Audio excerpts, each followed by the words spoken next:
It's 6 o'clock, so we're gonna go ahead and get started because there's a lot of banter, I'm sure, about to take place.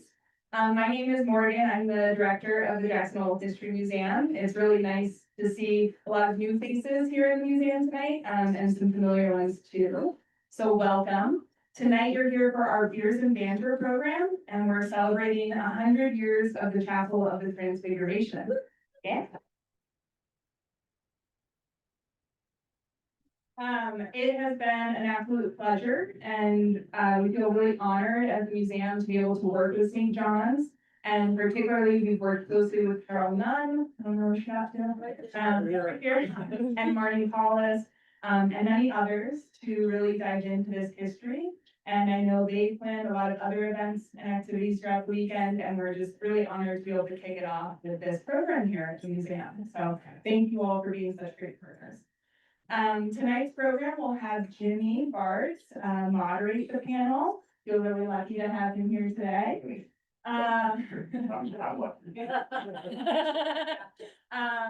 And Jimmy has a series of questions that he'll ask our panelists, and then hopefully we'll have some time to open it to the audience for questions as well. The program will last about an hour to an hour and a half. As you can imagine, there are really great stories to share, so I'm guessing we'll go until 7:30. But throughout the evening, you're welcome to get up and use our restrooms up here on the second floor, grab another drink, make sure you find the recycling on your way out. And if you need to head out, please do it anytime. And then I also want to thank our History Museum members and donors who make programs like this possible. As you know, this is a free program that we offer to the community, but it is not free to put on. So if you are not already a member, I ask you all to join tonight. You can find museum membership brochures as you leave, or you can chat with Betsy at the front desk to sign up tonight. And then I'll introduce our panelists quickly, and they'll talk a little bit more about themselves.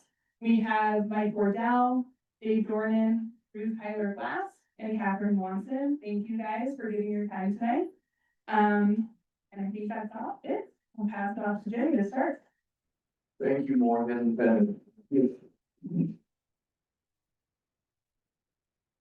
I might move around a little bit just so that I can see y'all's faces as we begin this conversation, but I do want to thank the History Museum first and you, Morgan, for this experience. This is such a rich asset in our community, and you all do such a wonderful job of stewarding this, not just for those of us who live here, but for everybody who comes to St. John, to Jackson Hole. And I'm so very grateful for this time and this little partnership that we've cooked up here. So thank you for all the work and for the invitation.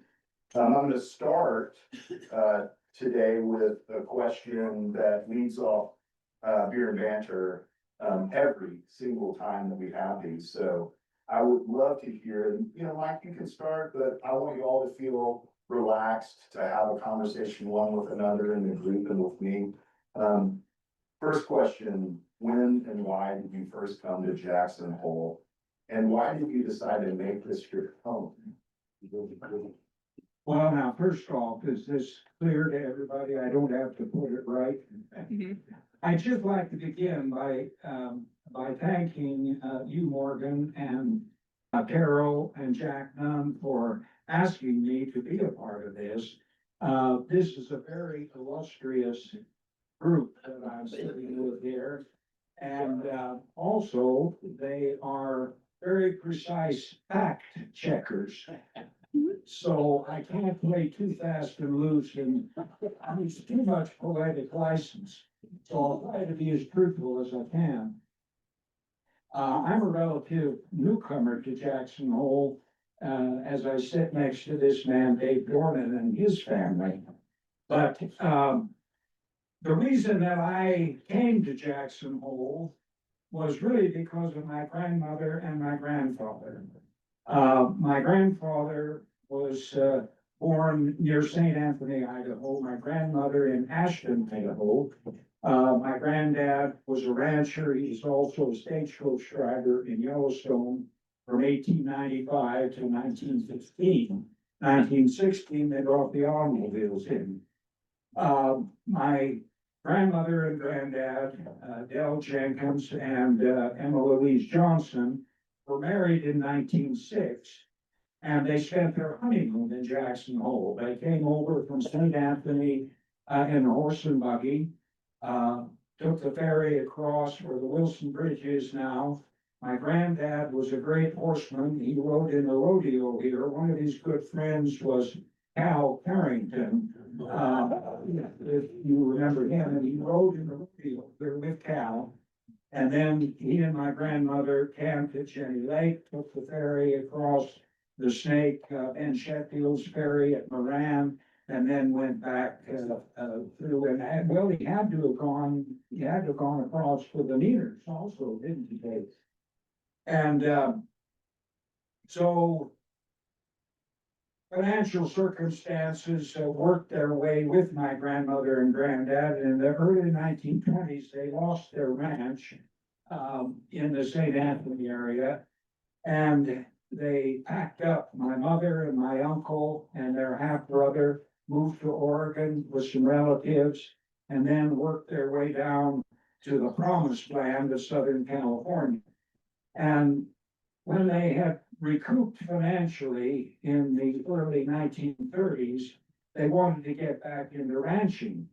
And so my mother, granddad, and uncle took a road trip. California, Oregon, Washington, came down through the panhandle of Idaho, and they were in Ketchum, Idaho.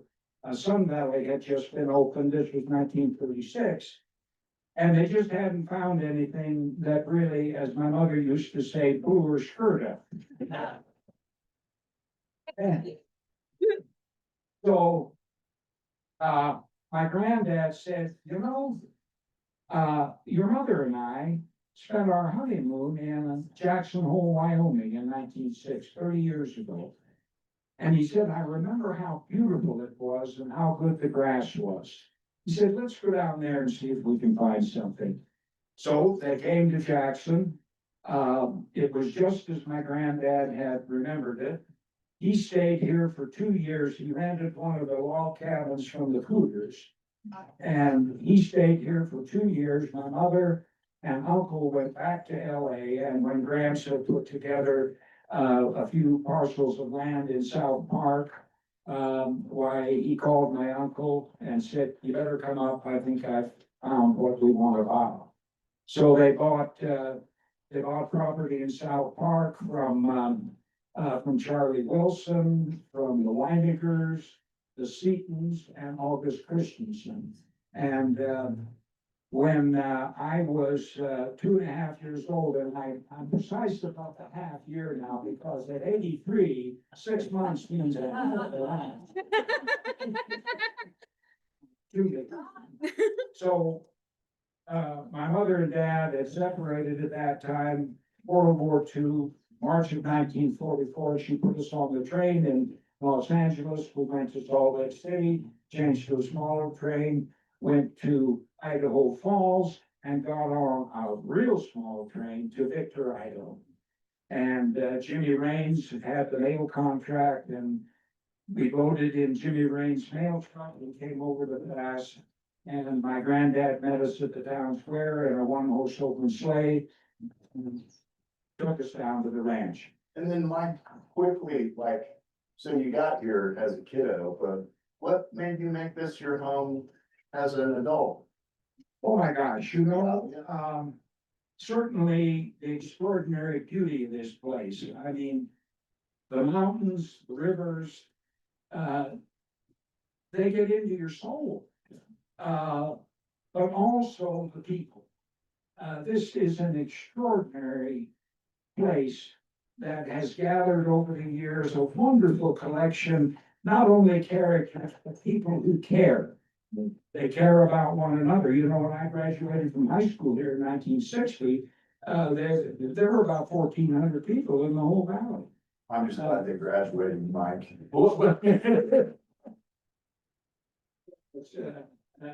So was my mother. She had her house.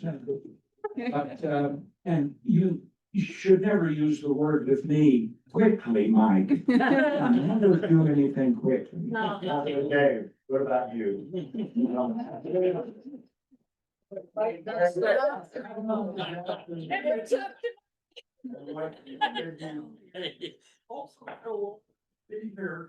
The chapel in St. John's Church, then a lot to the Dornan family and as well as myself personally.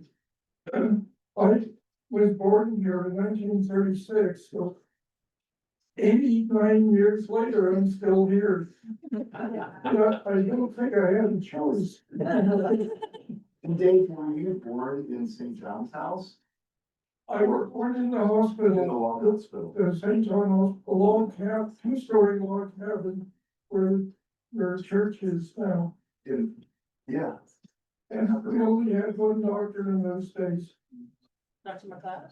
No, before him, Dr. Charles Hogg, but he died a year after I was born. But I can give you a real quick story how the Dornans came here. And it began in 1910 when the RBC Ranch opened. Struthersburg started having guests mainly from Philadelphia. And in 1915, he had a guest named George Woodward and his wife, who he was a doctor in Philadelphia, and they invited, Mrs. Woodward invited a friend of hers named oh,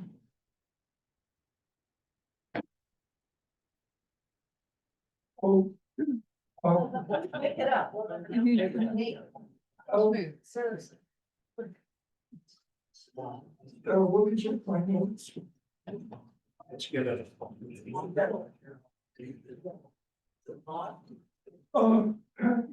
Maud Noble, sorry. Anyway, he came as a visitor just for the summer, but she liked the valley so much, she refused to leave. And she had a cabin built for her on Cottonwood Creek near Beaver Creek, where the Park Service eventually had their headquarters anyway. She later, a year or two later, once she was settled, and she bought Maynard's Ferry eventually, and she invited my grandmother to come here for the summer. My grandmother's name was Evelyn Middleton Dornan, again from Philadelphia. And again, she fell in love with the valley, and the next year brought my father, who was a 17-year-old boy who refused to leave at the end of the summer. And Smart kid. Yeah. Mark Noble had told my grandmother, Evelyn, that there was a piece of property on the other side of the river, on the east side of the Snake River, that had not been claimed.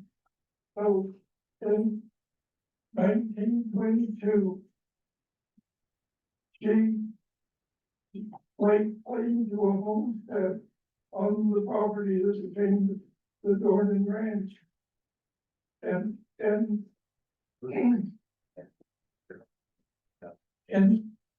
1925, my dad was part of the crew that built the Chapel of Transfiguration. Wow.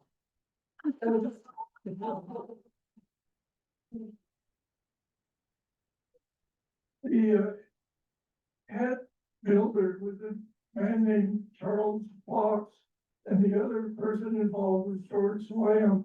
So the three of them built a log cabin that the architect, Loomis, I think his name was, I believe was in Philadelphia. At any rate, the joke I like to make, this is not true, is that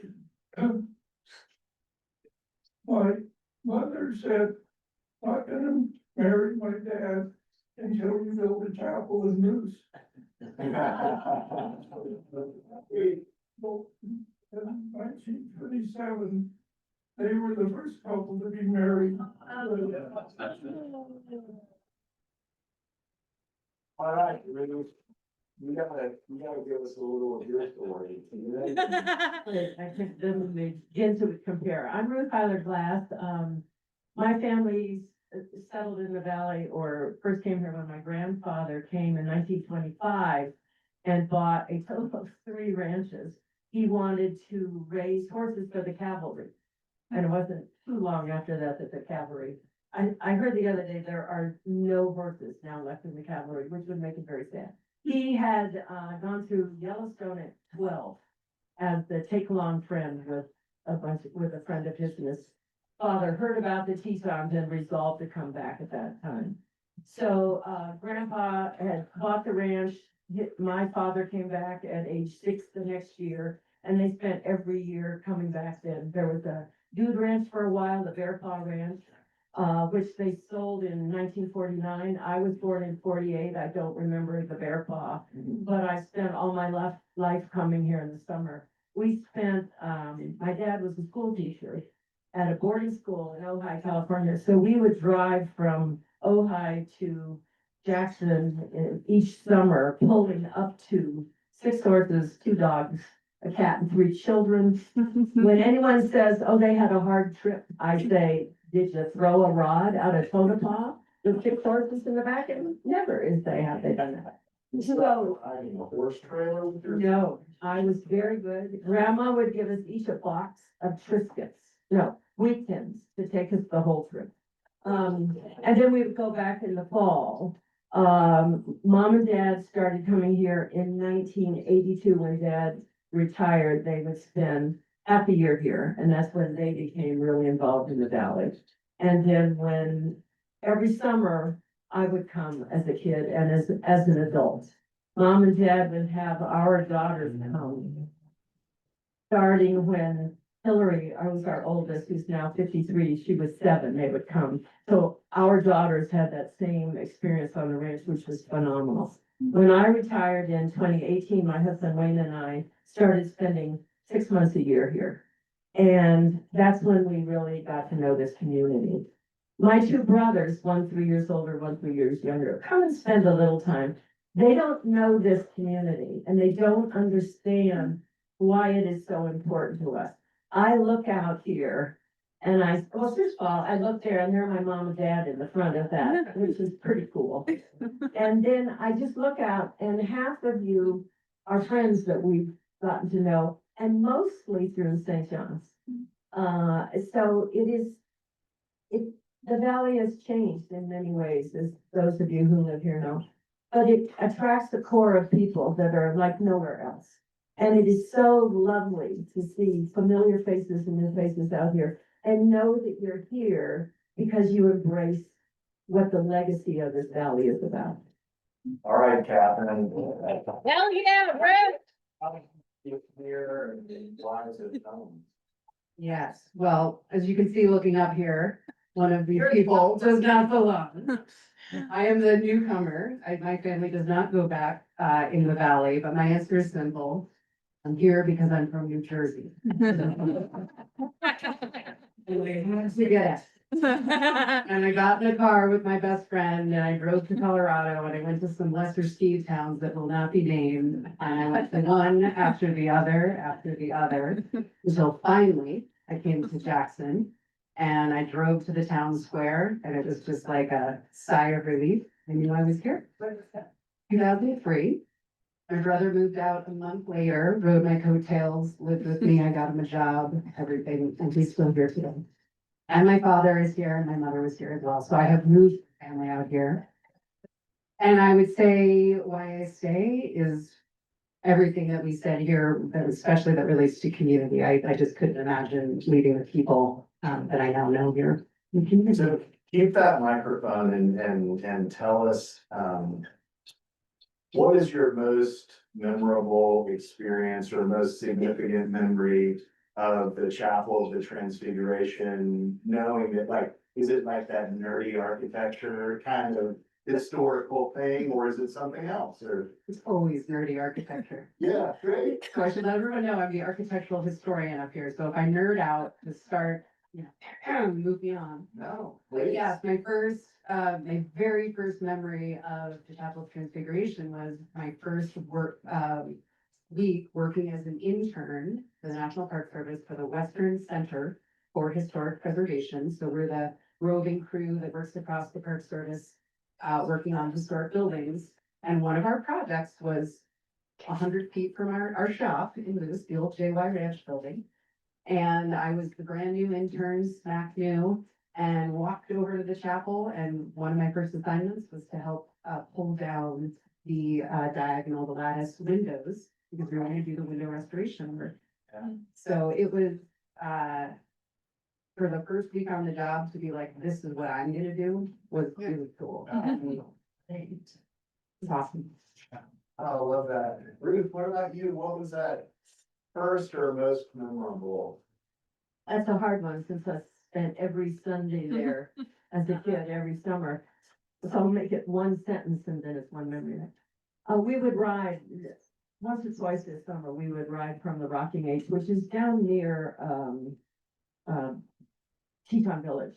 We'd ride to church along the Moose Wilson Road, and then you'd get there and you'd tie up at the hitching rail, which now has a dedication to my parents on it, which is really wonderful. But there's something about going into the chapel and hearing the sound of boots on the wood and sitting down in the pews, which maybe have been renovated by this time. A few of them. I could hear, Original. you can, if those of you who know it well, if you heard with your eyes closed, the sound of the walk and the creak of people sitting in the chapel, and that has never changed. So there's the view and everything else, but it's, going there is always coming home. It's just amazing. One little memory, because it also ties into the reach of the chapel, was a Christmas Eve service, and my father was the lectionary or whatever. And we would ski in, and it was dark and there was no heat, and he asked visitors to stand and introduce themselves. And 3 rows behind me were a woman and her daughter, and I had been the brother of the girl, the son. I had been his 5th and 6th grade teacher in Maryland, and the chapel does that. It brings people together. What about you? Dave? That memorable moment or the first one? Originally in Moose, we had the ferry across the Snake River. Then in 1927, they built a bridge to make it very easy for us to walk from our ranch on the east side of the river to the town of Moose, which was nothing more than a general store in the chapel. And as kids, we liked in the evening to walk over there and ring the bells. That was great fun growing up. And the sound of the bells at twilight was something I won't forget. I love that, and I don't know if you know this, Dave, but the clapper is no longer in the bell, because some like travel blogger put like top 10 things to do in Jackson Hole. No, Ring the bell at the Chapel's Transfiguration, and now we have that park housing, and the park is like, look, please. All day long. Please. Like, yeah.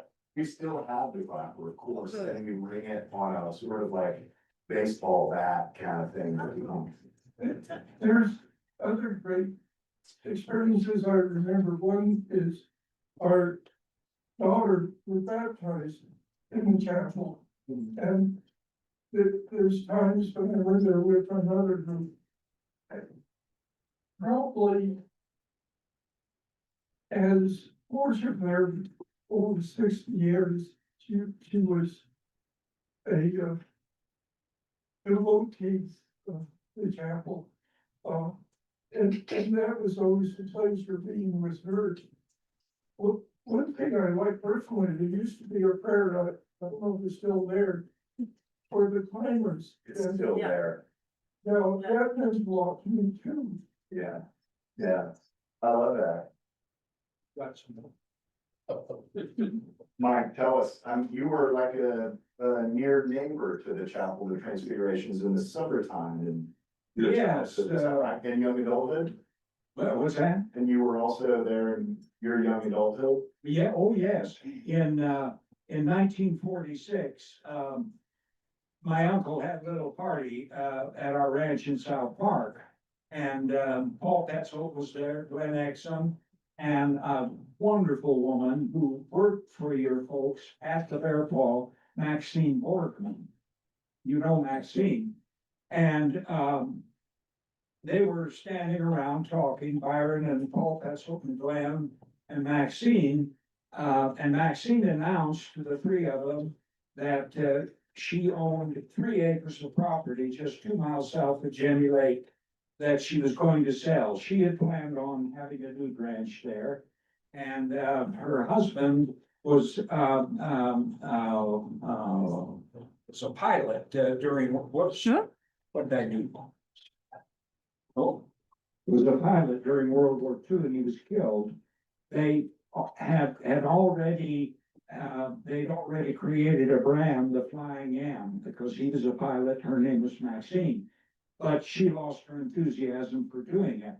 So, Byron Jenkins, my uncle, said, or Paul Petzold jumped in and said, Maxine, I want to buy it. That'll be perfect for Glenn and me. We can have, we can house our guides there and the climbers can stay there. It's just 2 miles south of Jenny Lake.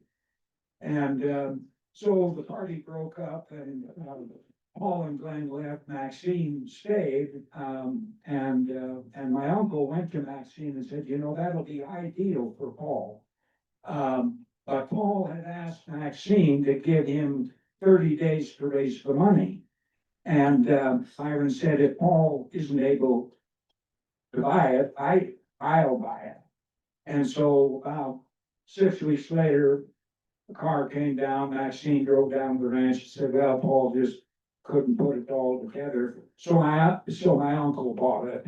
And, it was the last 3 acres of the old Sensenball homestead.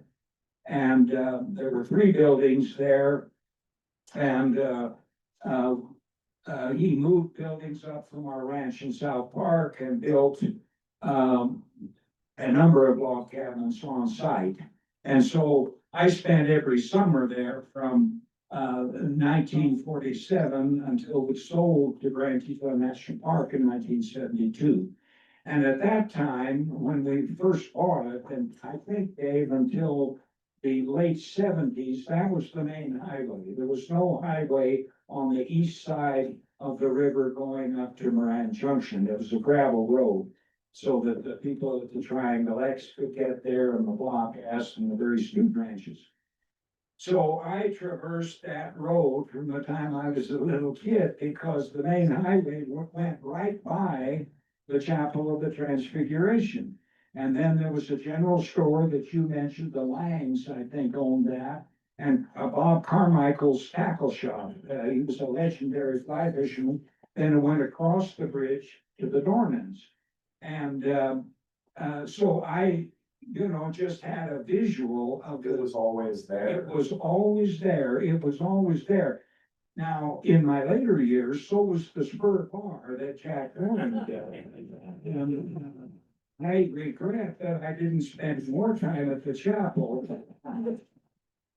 And quite a bit of time over the Spur Bar. I was gonna tell you, Mike, and not everybody knows that you and I share a great fondness for one another, but I was gonna say, I bet Mike's connection to the chapel is more that a lot of people went to the Chapel of the Transfiguration and said prayers for Mike.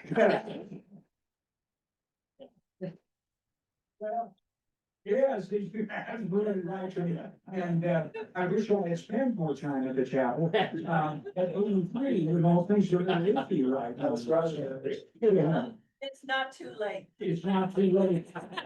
All right, so this question is for Catherine. It doesn't mean that the rest of you can't respond if you have a thought to add, but Catherine, can you tell us a little bit about the historical value of the architecture of the building itself? Yeah, so the building for me, from an architectural standpoint, I think we all just think, oh, log cabins, old log cabins in Jackson, and they're all the same.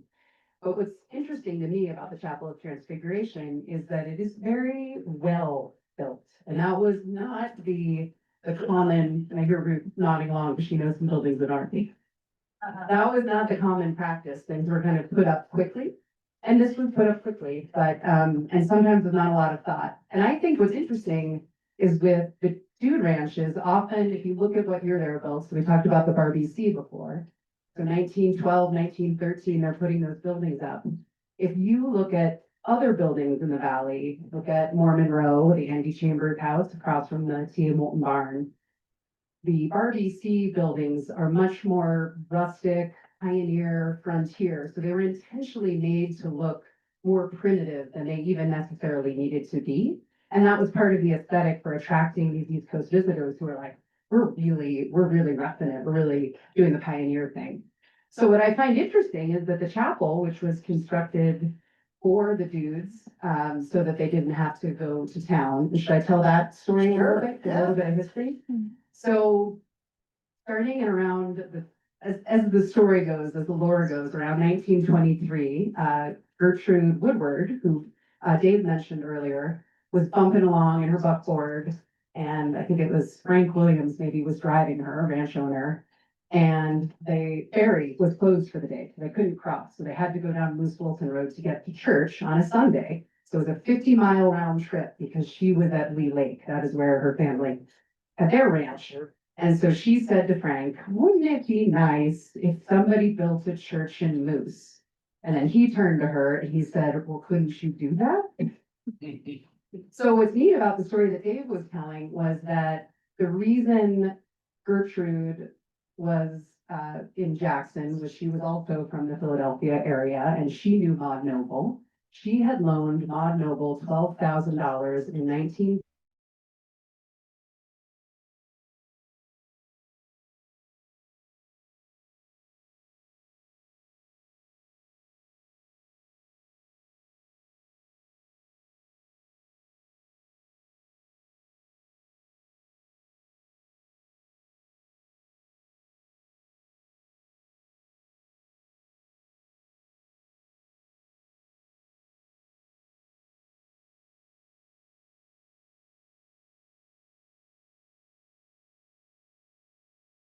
Noble in 1925 to construct the church.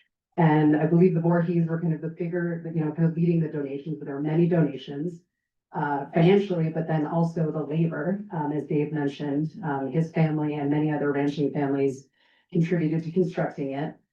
George Lamb and Charlie Fox. Charlie Fox built a lot of the best built buildings in Jackson. So again, your building is one of the gems because of that. And it was modeled after another church that Reverend, what is it? Royal Balcom. Yes, Reverend Royal Balcom had been, had worked in another church in Shett, Wyoming, and it was on the Wind River Reservation and had beautiful views of the Wind River Range. And so when they designed the Chapel of Transfiguration, the big picture window looking on the Tetons was designed to match. And I actually have some interior shots from the 19-teens of that other church, and you'll see a lot of resemblance. Yeah, cool. And so one last thing about two last things about what makes it significant. One is that, so they call it in the National Register nomination, the Western Craftsman style. So many of you are, I'm sure, familiar with the Craftsman style, arts and crafts movement bungalows. They were a real pushback to the Victorian era, which everything was very ornate and very, they started getting into the fact that they could manufacture things and build things. So the arts and crafts movement was all about using your hands to build a building. The Western arts and crafts movement, there's a great quote, the National Register nomination is just over the top. I have to read this. Although the arts and crafts movement attracted such notable architects as the Green and Green brothers in California and Frank Lloyd Wright in his early years, the Western craftsman style, its bastard child, was largely populist in approach, relying upon the work of anonymous or little-known local craftsmen and receiving comparatively scant attention in the architectural journals of the time. So what I would say is that we have on our hands a building that is of this kind of subset of the craftsman style, and there are not very many of them, and ours is considered a high example of the Western craftsman style. And a lot of that is the interior. You mentioned the pews. They would, in the arts and crafts movement, they put a lot of attention to details, like on the interior of the church. And then you have the saddle notch logs and the beautiful kind of vestibule entering into the church. Okay, and then my second point. Can I just say, Yeah. I think that tradition of like highly skilled but anonymous workers continues today. Yeah, Like in the care and stewarding of the building and the grounds. absolutely. And I would also say like, Malcolm, like, you put some like DNA in the Episcopal Church in Jackson Hole. And I don't know if that's some of his leadership or it was others. Oftentimes people like me get credit for stuff that people like y'all do, particularly in history.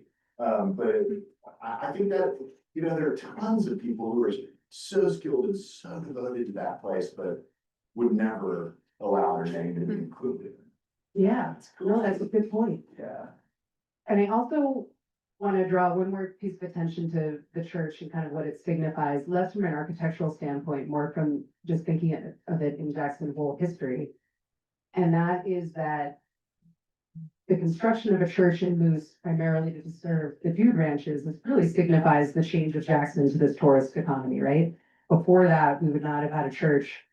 And I think the statistic is in the 1920s, over 50% of the summer population was related to, they were either working at or staying at the dude ranches. So that's a huge tourism economy for the time. So to me, the construction of the church, the fact that it needed its own, institution rather than driving to town is just a symbol of how we were changing as a community. And Dave, I would love to know your thoughts on this. The highway between town and Meaner's Ferry was constructed in 1927, okay. And the Steel Truss Bridge was 1926, so shortly after the church. So it's funny to me that had they waited a couple years, getting to town to go to church would not have been inconvenient, but I love it. In spite of that bridge construction, the chapel is the first meet in the Episcopal Church in Jackson Hole's strategy to build satellites. If St. John's Episcopal Church was the hub, because we have Trinity and Kelly, we have St. Hubert's and Bondurant, we have, there was a house church, like there was the intention to build a log cabin in Hobart, but it never happened, but there was a house church down there, and that came from Balcom's leadership, where he said in a letter to the bishop, who was of Wyoming and Colorado at the time, of like, people in Jackson Hole are too busy to come to church, and so we must take church to them.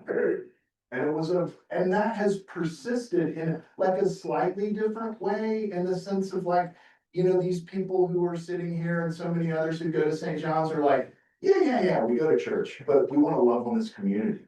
Like we want to take, lowercase c church or broadly conceived love to the community itself. And that's fascinating. That architecture can breed a strategy that persists for 100 years. Wow. That we are the inheritors of. Sorry, Ruth, go. This is not architecture, but I want to tell the story, so I'm going to pretend it's connected. For many, many years, there was a pump organ because there was no electricity in the chapel. And my grandmother played the pump organ for 20-some years, and then when it became a regular organ.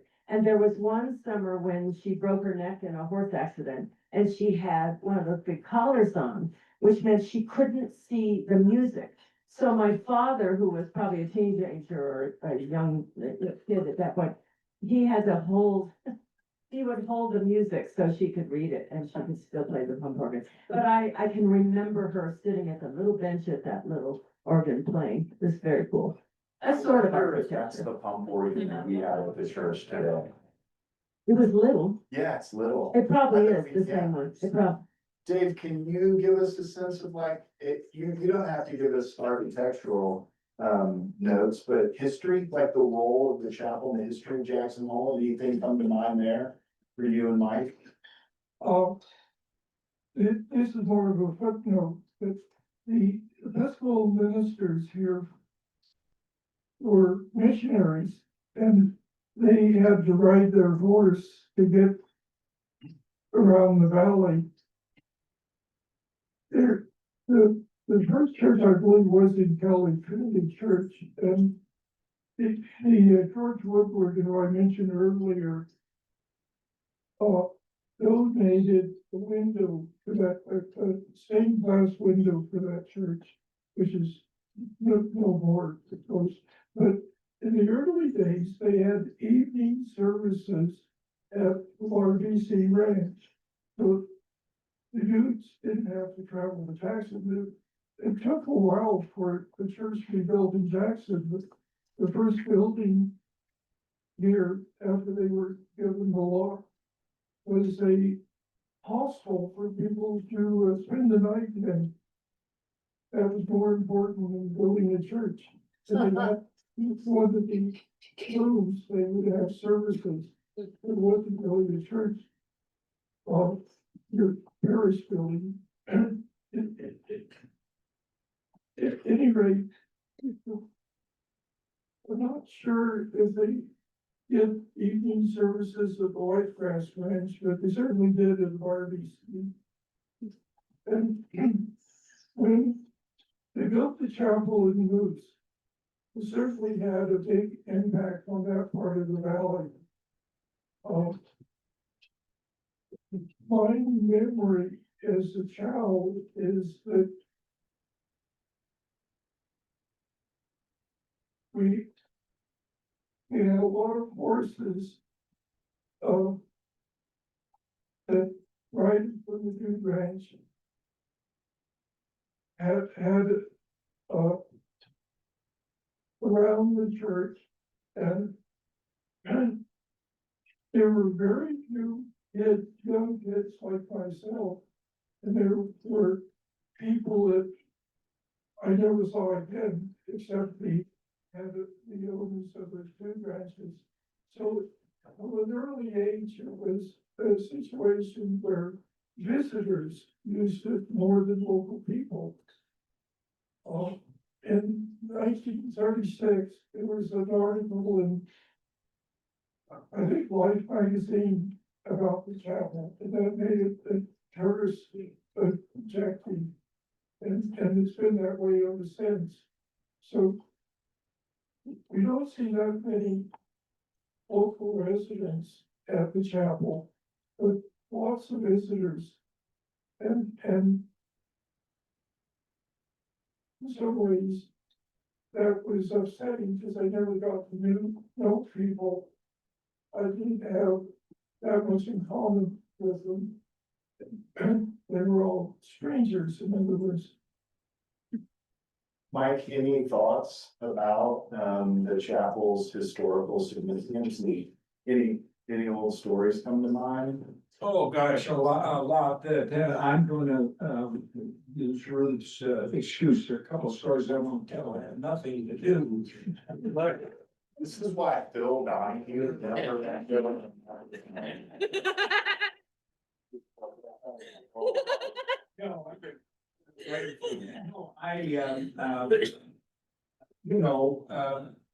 Back to my excuse for not attending church regularly.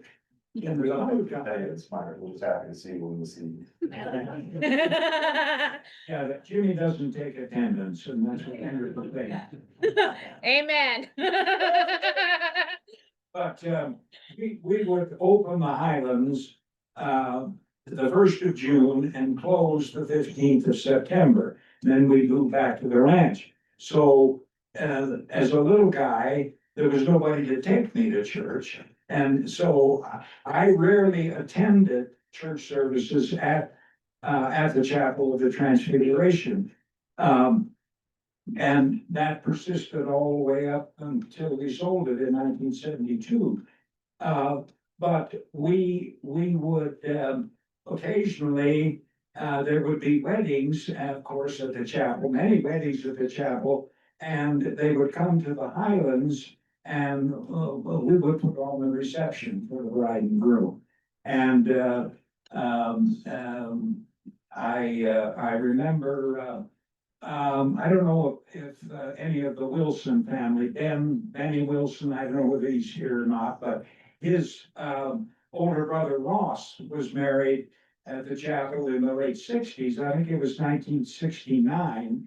And he and his bride had the reception at the Highlands, and it was the first time that I had ever seen a Rolls Royce in Jackson. Ross Wilson was a close friend, the Wilson family, of a man by the name of Jess Bell, who owned a ski cosmetics company called Bonneville.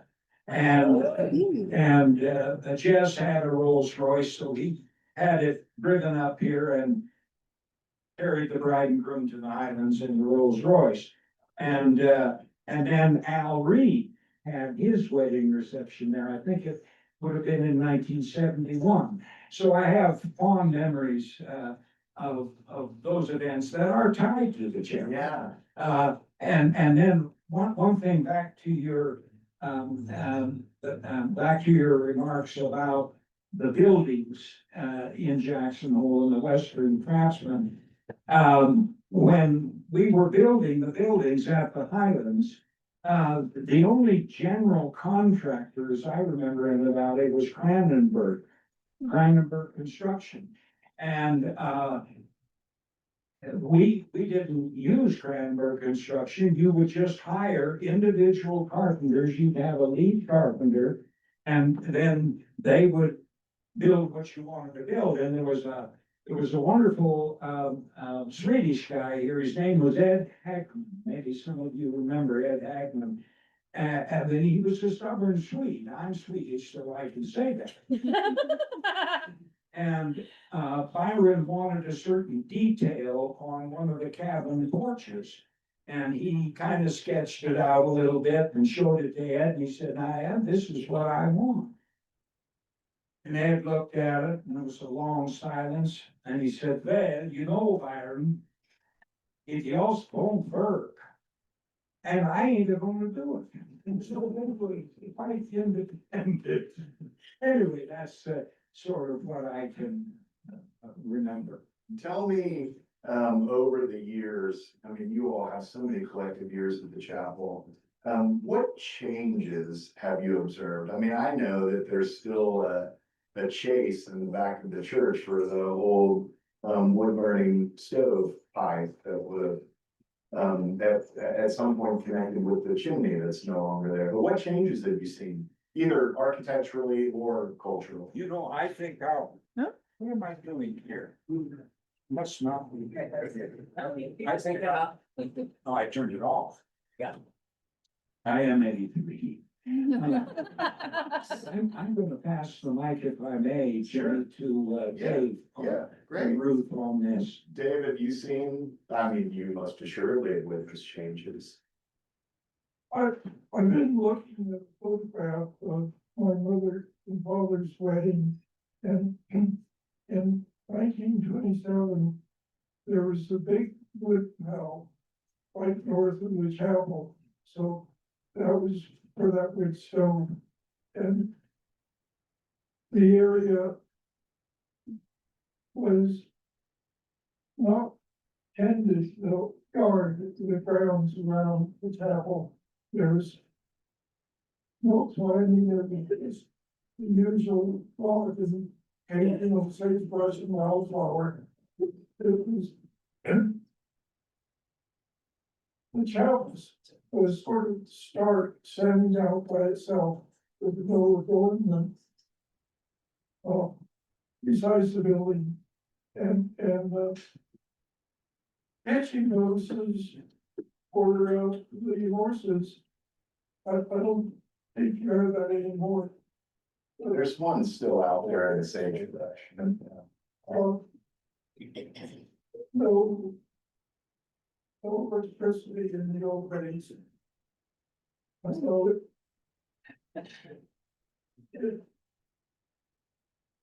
It's really different today with the parking area and the sidewalks and all of that. It's not pioneer, maybe Wyoming anymore. But that's fine. And it certainly is popular. No, like, we're an audience there. What about you, Ruth? I'm gonna go backwards. Yeah, okay. So this is in my father's book, which many of you have read, or have not. That's the way it was in Jackson Hole. He talks about going to church from the Bear Paw, which was the Dude Ranch. He says Sundays were different. From the Bear Paw, everyone, except a family he names, went to the Chapel of Transfiguration in Moose.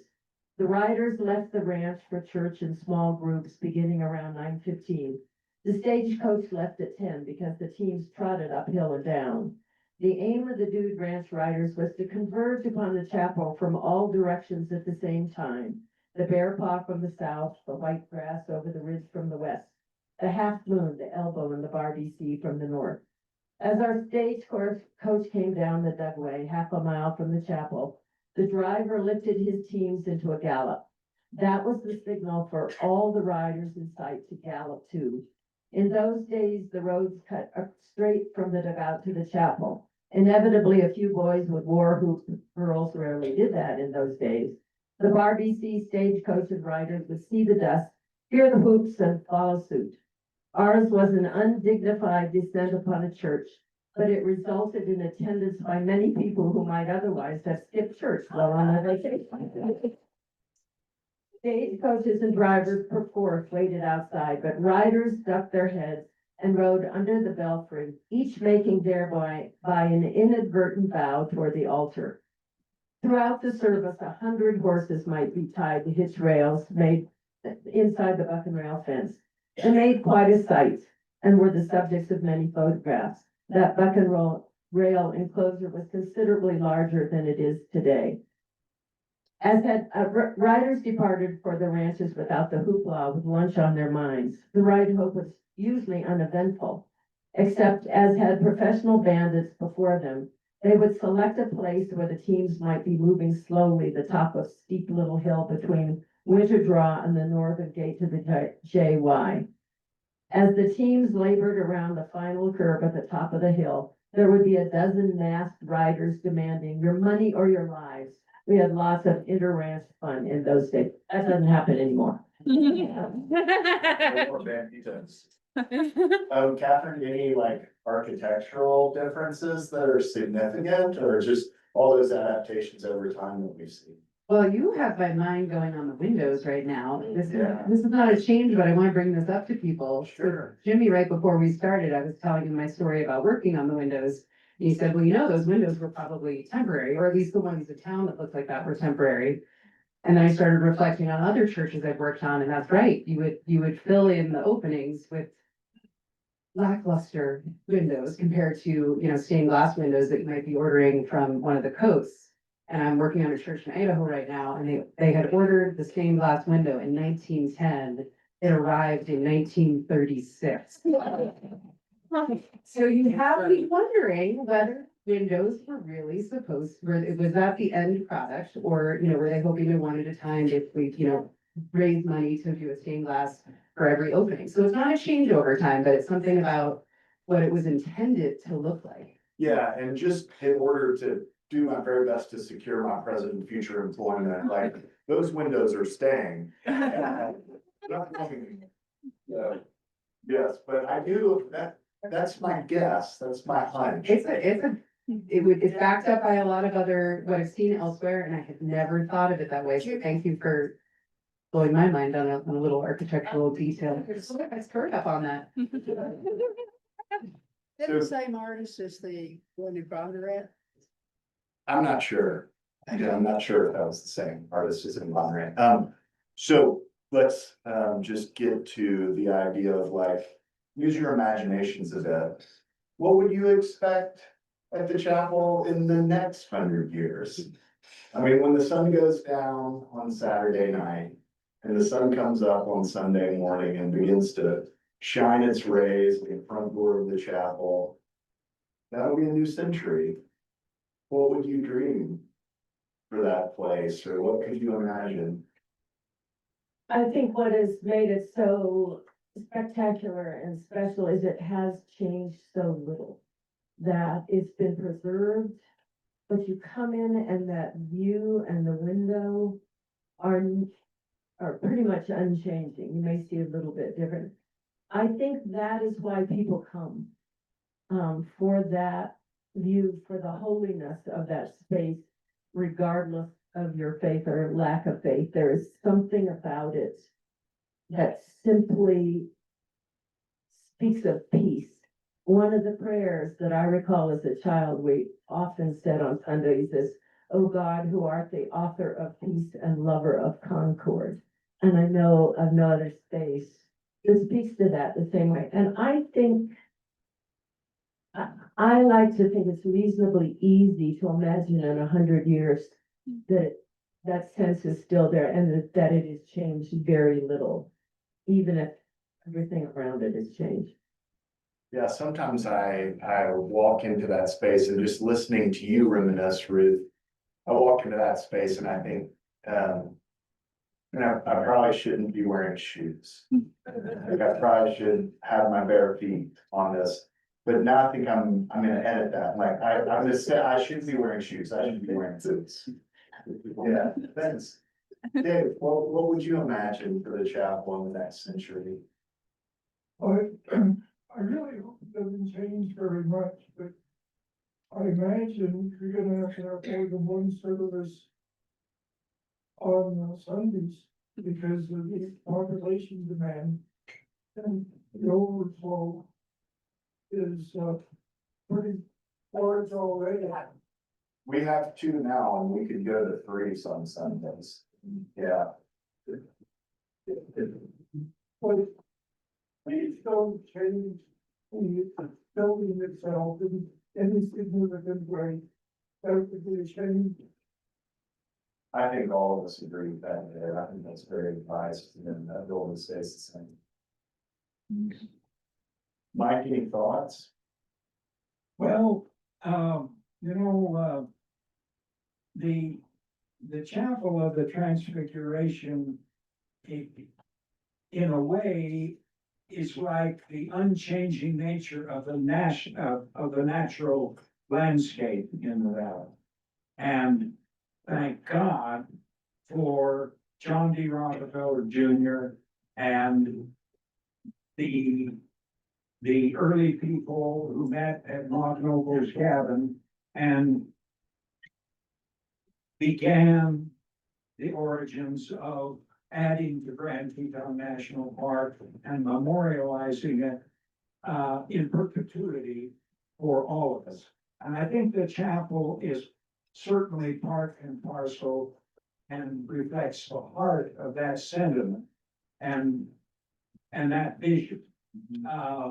I do hope that the flights don't increase too much in the next 100 years. I was looking at some statistics the other day and remembering when I took my first flight out of here in 1954, it was a dirt runway and a 400 square foot log cabin terminal with a windsaw. And now there are oftentimes 25 departures and 25 arrivals coming in. If that doubles or triples, you might have to alter the services. But it's I don't know that chapel is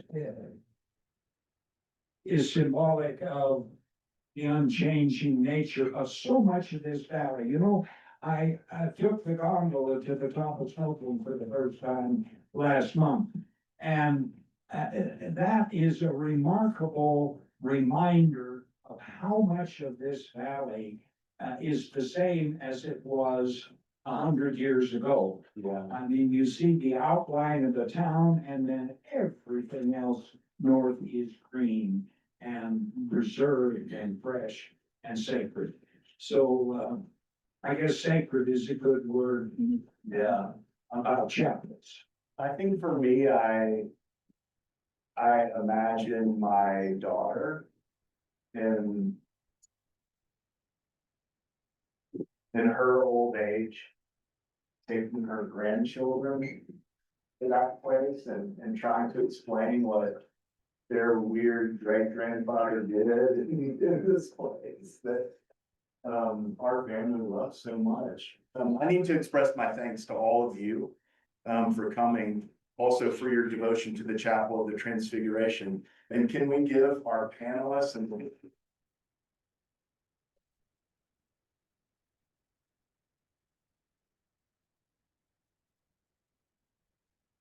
Take a little license here and thank you, Jimmy, for what you have brought to this valley. We are so fortunate to have you with us. Amen. Amen, Mike.